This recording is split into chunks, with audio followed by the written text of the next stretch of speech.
उत्तराधन सूत्र का चतुर्थ अध्ययन, उसका चिंतन करते हैं कि उसमें भगवान ने क्या संदेश दिया, क्या फरमाया। उस अध्ययन का नाम है असंस्कृत। पहले तो इस शब्द का अर्थ हमें समझ में आना चाहिए। संस्कृत का मतलब होता है निखारा हुआ, साफ किया हुआ, शुद्ध किया हुआ। और असंस्कृत का मतलब है इसको निखारा नहीं, इसको संवारा नहीं, इसको शुद्ध किया नहीं। तो भगवान महावीर स्वामी ने इस अध्ययन में जो असंस्कृत की बात कही है, वो ऐसी जीवात्माओं के लिए कही है, ऐसे मनुष्यों के लिए कही है जिन्हें मनुष्य भव तो मिल गया,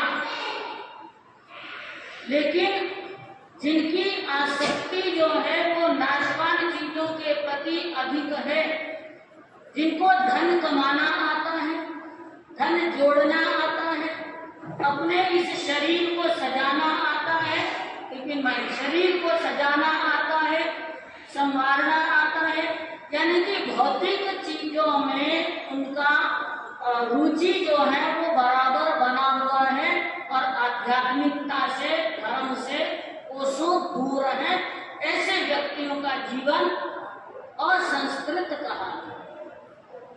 एक व्यक्त महात्मा जिन्होंने ऐसे व्यक्तियों की जो हालत होती है उनके लिए एक श्लोक फरमाया कि उनको जान लेना चाहिए कि कौन कहाँ तक हमारा साथ देगा। बड़ा सुंदर फरमाया, धनानि भूमौ पशुश्च गोष्ठे। इसका मतलब है कि ये जो धन संपत्ति जिसको आप प्रयास पूर्वक, रुचि पूर्वक संग्रह करते हैं, एनी हाउ, कि जैसे भी मिले मिलना चाहिए, ये धन मिलना चाहिए, लेकिन वो धन जो है लास्ट में तिजोरियों में रह जाएगा। अगर जमीन में गाड़ के रखा है तो उस भूमि में रह जाएगा। जितने ये आपने पशुधन पाला है, आजकल तो बहुत कम पालते हैं, श्वान जरूर पालते हैं, अपना स्टेटस सिंबल मान के चलते हैं कि विदेशी नस्ल का कुत्ता हमने पाल रखा है।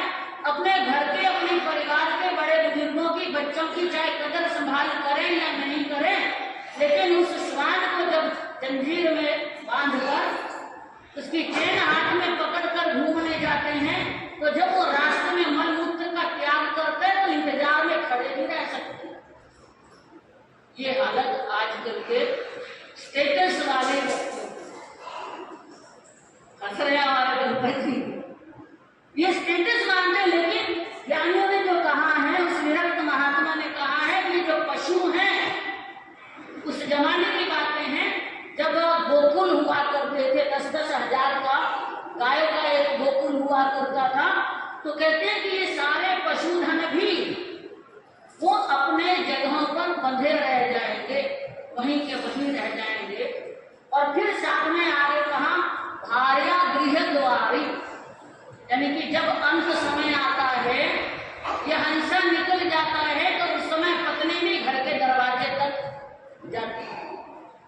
और जनहा शमशाने, जितने भी आपके नाते रिश्तेदार, सगे संबंधी, समाज वाले, जान पहचान वाले, यानी कि आपकी जो रखी है भाई, जिनके साथ है, जिनका आपने कुछ भला किया है, मैत्री भाव है जिनके साथ, वो सारे के सारे शमशान भूमि तक साथ देते हैं।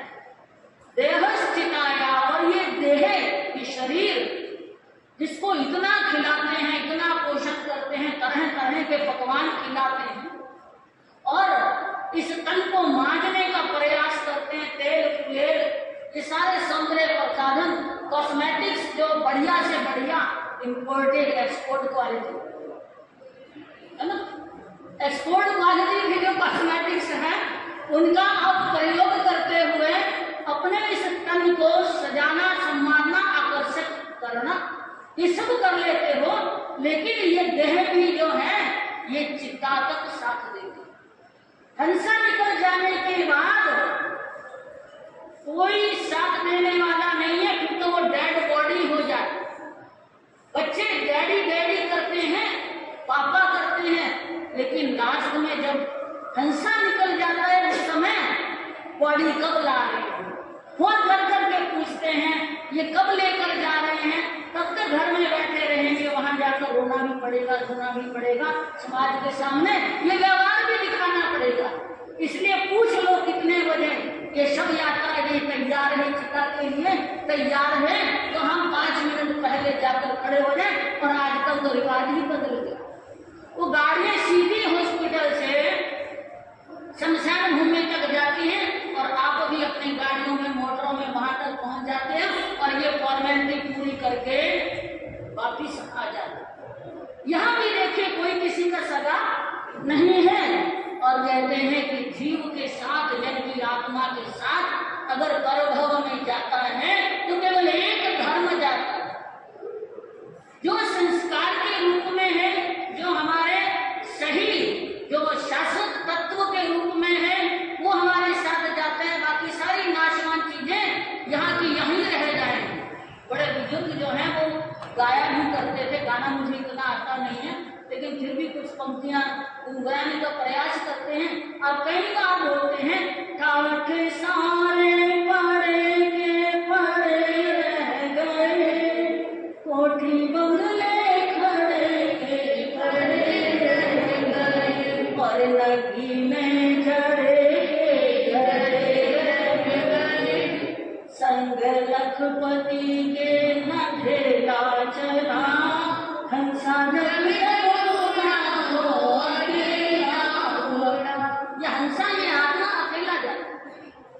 इस साथ में जितने भी भौतिक वस्तुएं हैं इस साथ में नहीं जाती, कोई जाने वाले नहीं है। और जिसको ये बात समझ में नहीं आती, जीते भी समझ में नहीं आती, वो असंस्कृत है। और जिसको समझ में आ जाती है, जिसको जीना आ गया, जिसको मरने का सलीका भी आ गया, वो संस्कारित हो जाता है।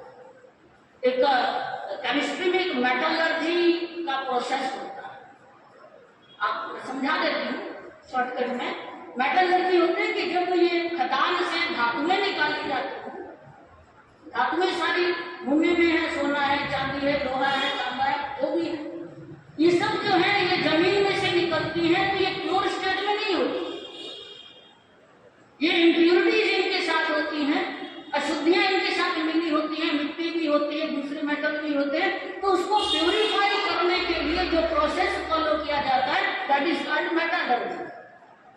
उसको धोया भी जाता है, उसको केमिकल से साफ किया जाता है, प्यूरिफाई किया जाता है, फिर जो है वो मेटल प्योर स्टेट में हमारे सामने आती है। तो ये जो मेटलर्जी जैसे है, और इसको कहते हैं अयस्क, धातु के अयस्क से धातु को निकालना, वो मेटलर्जी है।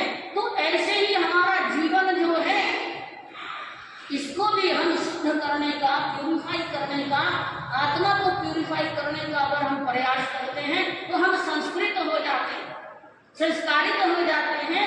और अगर नहीं करते तो असंस्कृत रहते हैं। ज्ञानियों ने एक सुंदर गाथा भगवान ने जो फरमाए थे, उसको अगर आप चिंतन करेंगे आज के दिन, सुप्रेशु यावी परिबुद्ध जीवी, जो 20 से पंडिये आशुपन्ने, घोरा मुहूर्ता अबलम शरीरम, आरंड पक्षी चरे।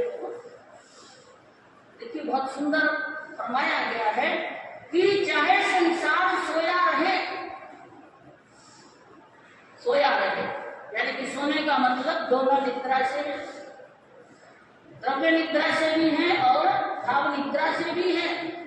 द्रव्य निद्रा में भी अगर कोई सोए रहते हैं, आप देखिए कहीं आप घूमने जाते हैं, यात्रा पे जाते हैं, तो कहीं सुनसान जंगल में आपका पड़ाव है, तो उस समय क्या सोचते हैं कि रात में 1-1 घंटा, 2-2 घंटा के लिए एक व्यक्ति पहरा देगा और बाकी सोएंगे आराम से। यानी कि एक का जागना अनिवार्य है, किसके लिए? अपने धन की, अपने माल की सुरक्षा के लिए। तो ठीक उसी प्रकार से ज्ञानियों ने कहा है अपनी आत्मा की सुरक्षा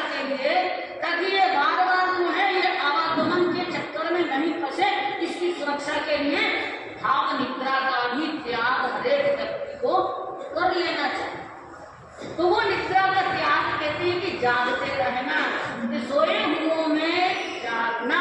जो जागता है वो बुद्धिमान होता है। जो पुण्य पाप आदि में विवेक रखने वाला साधक है वो पंडित बना।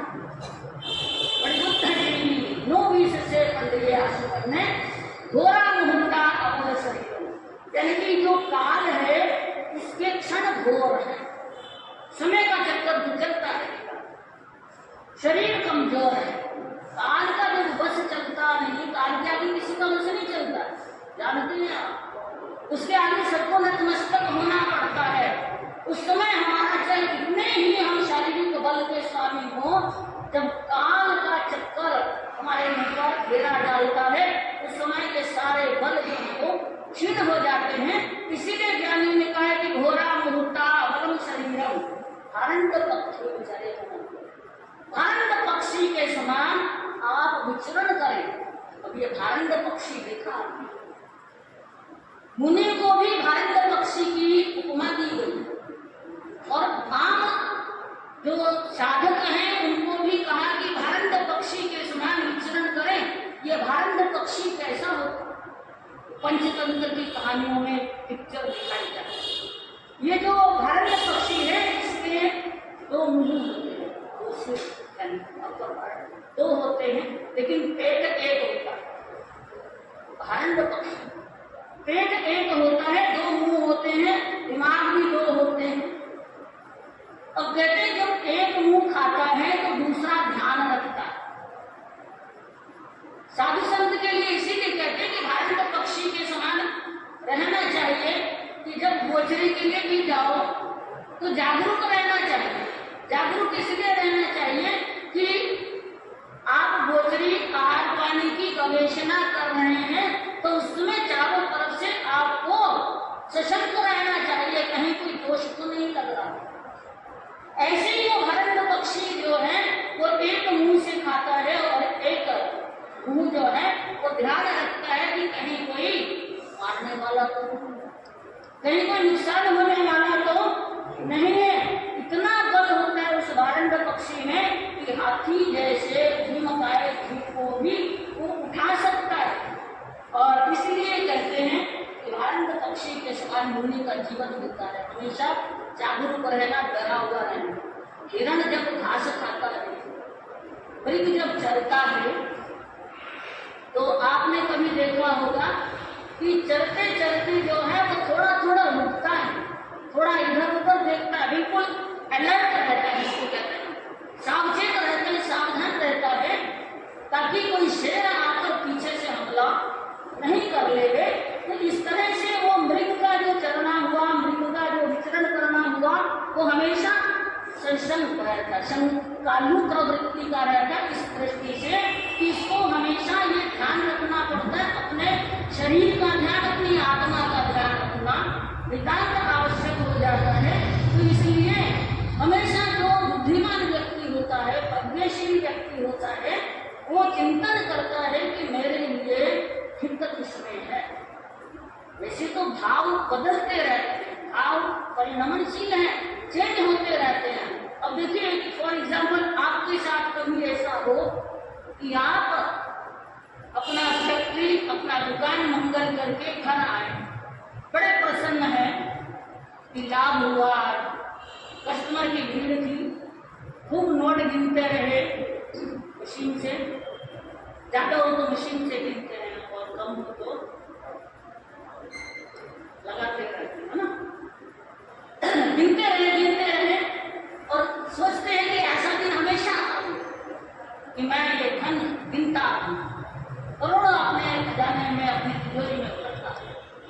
मान लीजिए आप दुकान मंगल करके आए, फैक्ट्री बंद करके आ गए, घर में आपकी पत्नी इंतजार कर रही है, 56 भोग बनाकर तैयार हैं कि आएंगे, इकट्ठे बैठकर परिवार के साथ जिमेंगे। छोटा बेटा भी खेल रहा है और आपको देखते ही वो दौड़ता दौड़ता पापा पापा करता आपके पास आ गया और आप बड़े प्रसन्न हो, ये परिवार से मिलने की खुशी। तो वो खुश रहे, भोजन सजाया जा रहा है, आप बड़े आराम से आकर बैठ गए, सोफे पर बैठ गए, हाथ में रिमोट ले लिया, टीवी चला लिया, अपना मनपसंद सीरियल देख रहे हैं, बड़े प्रसन्न हो रहे हैं, मनोरंजन भी हो रहा है, जीवने की भी तैयारी है, परिवार भी बड़ा सुखपूर्वक प्रेम पूर्वक रह रहा है। इतने में मोबाइल में एक मैसेज आया आपके पास कि आपको 20 करोड़ का नुकसान हो गया। अब तक आप भोजन करने को भी तैयार है रुचि पूर्वक, बच्चे के साथ भी आप प्रेम का व्यवहार कर रहे हैं, पत्नी आपकी बड़ी प्रसन्नता पूर्वक भोजन परोसने की तैयारी में है, लेकिन ऐसी स्थिति में जब 20 करोड़ के नुकसान का मैसेज आया तो एसी के कूल एटमॉस्फेयर में भी आपके पसीने छूटने लगे, परेशान हो जाएंगे, घबरा जाएंगे। अब पत्नी को क्या पता कौन सा मैसेज आया, वो फिर आपको कहेंगे भोजन कर लीजिए, अरे नहीं अभी मन बदल गया, मूड खराब हो गया। यानी कि बाहर का वातावरण बदलते ही हमारे भीतर का वातावरण बदल जाता है। ये साधारण व्यक्ति की पहचान है, ज्ञानी की पहचान नहीं है, ये साधारण व्यक्ति की पहचान है जो बहुत अव्वल दर्जे का अनासक्त भाव में रमन करने वाला है। उसको संसारिक पदार्थों से कोई आसक्ति नहीं है, आया तो भी अच्छा, नहीं आया तो भी अच्छा, अगर अपने भाग्य में है तो वो कहीं जाने वाला नहीं है, और अपने भाग्य में नहीं है तो वो टिकने वाला नहीं है। जिसको ये चिंतन हो जाता है, ये समझ में आ जाता है, तो उसकी स्थिति बाह्य भावों में परिवर्तन से उसके मनोदशा नहीं बदलती। लेकिन आम व्यक्ति, जो साधारण व्यक्ति है, जो रचा बसा है भौतिक सुख साधनों में, बस मैसेज आया, हानि का मैसेज आया तो एकदम से मूड बदल गया, परिवर्तन हो गया। और जो बुद्धिमान होता है, ज्ञानी होता है, वो सोचता है कि कोई बात नहीं, अपना था ही नहीं जो रहा, नुकसान हुआ तो हुआ, लाभ हानि जीवन मरण सब विधि हाथ में, ये सोचकर चलता है। ये जीना मरना, लाभ हानि दुख सुख, ये सब विधि के हाथ में है। अगर मेरी पुण्यवानी होगी तो मुझे मिलेगा, और नहीं होगी तो नहीं मिलेगा, वो ऐसा सोचकर अनासक्त भाव में रमन करता है। लेकिन ज्ञानियों ने कहा जो अनासक्त भाव में रमन करता है वो संस्कारित है, वो अच्छा है, वो श्रेष्ठ है, वो अपने भव को जानता है, अपने मनुष्य भव की वैल्यू को पहचानता है। लेकिन जो आसक्त है इन्हीं चीजों में, भौतिक चीजों में रचा बसा है, जिसके अंदर ये विवेक का दीपक न जाने कब प्रज्वलित होगा, ये पता नहीं चलता है, वो व्यक्ति जो है वो अपने कर्मों का बंधन कर लेता है। ऐसे व्यक्तियों को ज्ञानियों ने क्या कहा, असंख्य जीव्यम मापमाये जलोवाण्य सहून कारण एवं व्यानानि जने कमते विष्णु विहिंसा अजयम कर। भगवान ने फरमाया कि संसार के सारे पदार्थ नाशवान हैं, जानते हो, समझते हो, लेकिन फिर भी अज्ञानियों जैसा आचरण हो गया, नष्ट होने वाले हैं। बुढ़ापा आने पर कोई साथ देने वाला नहीं। बुढ़ापा जब आ जाता है, अशक्त हो जाते हैं, तो उस समय परिवार के लोग भी कहते हैं, जब तक आप चलते हैं ठीक है, आप उनका मतलब साधते रहे तो ठीक है, उनके छोटे बच्चों को स्कूल ले जाओ, छोड़ जाओ, तब तक ठीक है। ये संसार का नजरिया है। बहुत से परिवार बहुत अच्छे भी हैं, लेकिन आम जो जनता है, आम जो परिवार है, उनमें यही है कि जब तक उनका स्वार्थ पूरा होता रहता है तब तक ठीक है। लेकिन जब आप जिस दिन आपने बिस्तर संभाल लिया तो उस दिन ये मंगल कामनाएं होनी शुरू हो जाती हैं कि जल्दी से जल्दी इनको इनके वेदनीय कर्म से, मैं अपनी भाषा में बोल रही, इनको इनके वेदनीय कर्म से छुटकारा मिलेगा, ऐसी मंगल भावना करते हैं। तो ज्ञानियों ने कहा कि जब बुढ़ापा आ जाता है तो उस समय भी कोई लक्षण नहीं होने वाला है। जो हिंसक हैं, प्रमादी जीव हैं, दुनिया की चीजों में ही रचे बसे हैं, वो कर्म तो कर रहे हैं। देखिए कितना कर्म करते हैं, कितने पाप कर्मों का बंध है। 18 पापों का सेवन करते हुए आप अपने प्रयास करते हैं। किसके लिए करते हैं? परिवार के लिए, है ना। वो परिवार भी सगा नहीं है, वो परिवार भी साथ देने वाला नहीं है, अनंत पुण्यवानी होती है। 10वें ठाणा सूत्र में जो 10वां ठाणा है उसमें सुखों का वर्णन आया। उन सुखों में एक ये भी सुख है कि परिवार जो है वो आपकी आज्ञा का पालन करने वाला हो, आपके अनुरूप हो, सेवक भी आपकी हाजिरी में खड़े रहें, ये भी पुण्यवानी से मिलता है। दीर्घ आयुष्य बड़ी पुण्यवानी से मिलता है, निरोग शरीर बड़ी पुण्यवानी से मिलता है, ये धन संपत्ति बड़ी पुण्यवानी से मिलती है। ये अनंत अनंत पुण्यवानी से जो मिलने वाली चीजें हैं, इनमें अगर आप रचे बसे रहते हैं, इनको इकट्ठा करने का आप कर्म कर रहे हैं, प्रयास कर रहे हैं, तो आपका सेवन कर करके आप चिंतन कभी करेंगे कि हमारे जो कर्मादान है ना, कितने 15 कर्मादान है। एक जमाना था कि वो 15 कर्मादानों की जब बात करते थे ना, इंगार कम है, वन कम है, साड़ी कम है, कोड़ी कम है, खाड़ी कम है, यानी कि सारे ऐसे काम हैं जो अपना रोजगार समाज नहीं करता। लेकिन आजकल तो सबसे ज्यादा रोजगार समाज इस काम में, क्योंकि पैसा ज्यादा मिलता है। तालाब सुखाने का काम पाप लगता है, आदमी कहते हैं, लेकिन उन तालाबों को सुखाकर मल्टी स्टोरी बिल्डिंग, ये बड़े बड़े बिल्डर्स ऐसा कराना, जंगलों को साफ करो, खेती से इनकम तो होती नहीं है ना, बारिश आए तो खेती हो, छोड़ो इस काम को, खेती का काम धंधा छोड़ो और एक बार में एक झटके में थोड़ा सा इन्वेस्ट करो, मल्टी स्टोरी बिल्डिंग बना दो और बेच डालो। ये सब आप काम कर लेते हैं। और देखिए उस जंगल को काटने में, आग लगाने में कितनी हिंसा लगती है, तालाब को सुखाने में कितनी हिंसा लगती है।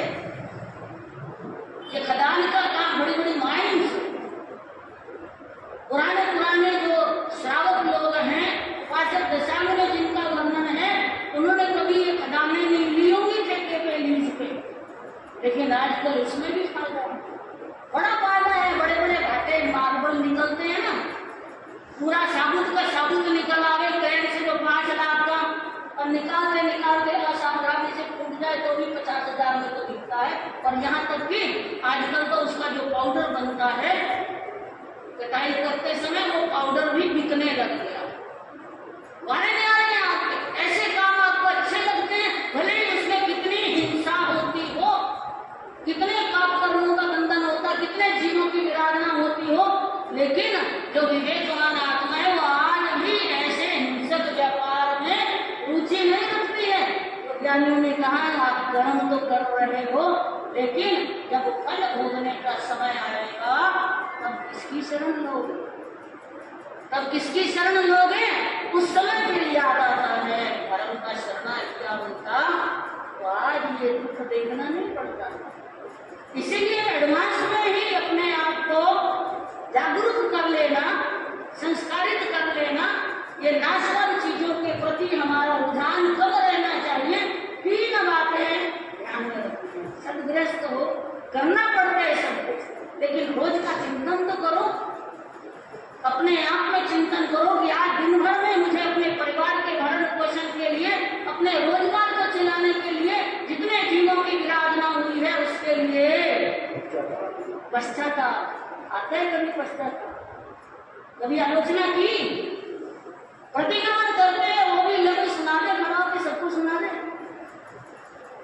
8 दिन पर्युषणों के प्रतिक्रमण सुन लेते, उसका भाव समझ में नहीं आता है, तो कभी समझने का प्रयास करो। समझ के करोगे तो आलोचना अच्छे से हो जाएगी, बैलेंस शीट पैसे की तो बन जाती है, इनकम एक्सपेंडिचर सारा नेट प्रॉफिट कितना, वो सारा आपको आता है करना।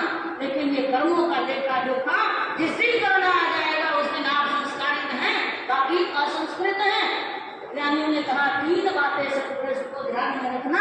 पहली बात, दुनिया में रहना है तो जागृत होकर रहो, जाग जाओ, चेत जाओ, भौतिक वस्तुओं के प्रति आसक्ति को कम करने का प्रयास करो। दूसरी बात, पाप से डरकर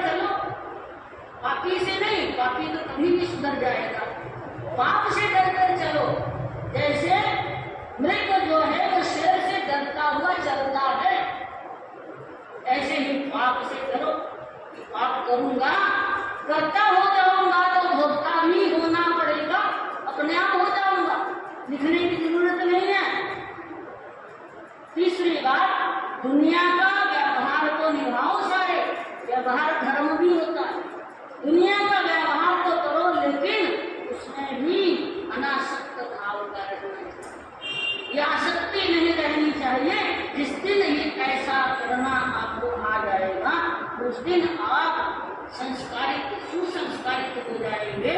वरना आप याद करो कि जब जन्म हुआ था तो तन पर वस्त्र भी नहीं थे, वो भी नर्स ने पहनाए या परिवार के बड़ेरों ने पहनाए, समझाए सुधारा उसको, कान में नवकार मंत्र भी सुनाया होगा, जन्म बुद्धि भी दी होगी, ये संस्कार के रूप में। तो बड़ेरों के जो संस्कार हैं, आपके पूर्वजों के संस्कार हैं, वो कायम रहने चाहिए। अपने परिवार की नाक कभी नहीं कटाने का प्रयास करना चाहिए। जो धर्म के संस्कार हैं, पैसे के अधिकारी हो जाते हैं, लेकिन धर्म के अधिकारी। मान लीजिए आज बेटा दुकान पे नहीं जा रहा, उसको अपने ससुराल में जाना है, ससुराल में कोई काम है, वहां जाना है, पत्नी के साथ जाना है, और पिताजी दुकान खोल लेंगे, खोल लोगे ना, जाओगे चाबी लेके बैठोगे, बंद तो नहीं रखोगे। लेकिन अगर कभी पिताजी को काम हो जाए, रोज धर्म स्थान पे आने वाले हैं, तो क्या बेटे उस दिन आके समाहित करते हैं आपके? हाजी बोलो, सच सच बता दो, बेटे या बहुएं आते हैं क्या? नहीं आते ना। बस यही से समझ लेना चाहिए कि हम अपने जीवन को कैसे जिए। ये बहुत सुंदर अध्ययन भगवान ने उत्तरायण सूत्र में फरमाया है। चिंतन रहेगा, हम अपने जीवन का जरूर से जरूर कल्याण कर सकेंगे।